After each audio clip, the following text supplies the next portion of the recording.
Let me just talk a little real quickly about this notion of ecosystem of trust.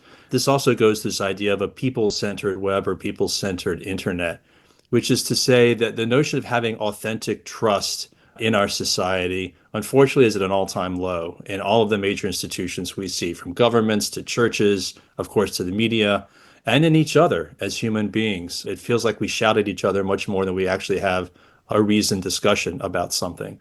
And I think the erosion of trust, while the web certainly has not created it, I certainly think it has helped facilitate its growing demise in my mind. And these are my viewpoints. I don't know whether Vince shares them or not, but my perspective here is that we need to figure out ways of engendering more trust on the web.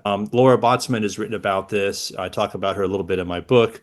The idea of the difference between what she calls local trust, which is the traditional trust we have as human beings with each other, to institutional trust. As things like churches and governments grew, we started to lend our human trust into these institutions in a different way, but oftentimes showed up in similar fashion in terms of the ability for somebody to give your trust to somebody else to do something on your behalf because it benefits you.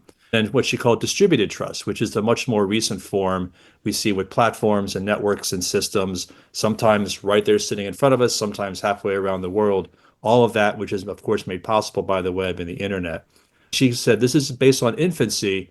And she says the way it may grow is through what she calls reputation. Her quote is, that is trust's closest sibling.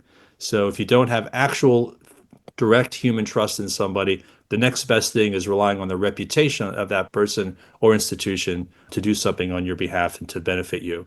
Bruce Schneier has also talked about this. You all, I think, are familiar with him as a longtime author in the space. He separates out between what he calls interpersonal trust and social trust. He issues a warning, which I think is worth thinking about now in this increasing age of AI, which is to say that both are essential to society. We have to have absolutely both direct human trust and trust in the social fabric that around us every day and everything that we do, from getting that cup of coffee to jumping on an airplane.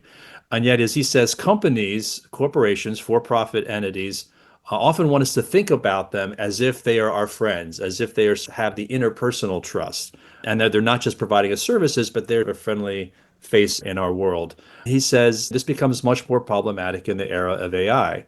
First, we, of course, have had the AI platforms. Now we have the AI agents, which are ostensibly acting on our behalf. His cautionary note is beware the double agents. That we don't want to live in a James Bond thriller. We want to live in a world where we can believe with transparency and with good reason that these specific applications, which are amazing, can do incredible things to improve our lives, are in fact doing so on our behalf and are doing so in a legitimate fashion with our full buy-in and with an understanding of whatever trade-offs are involved in all of that.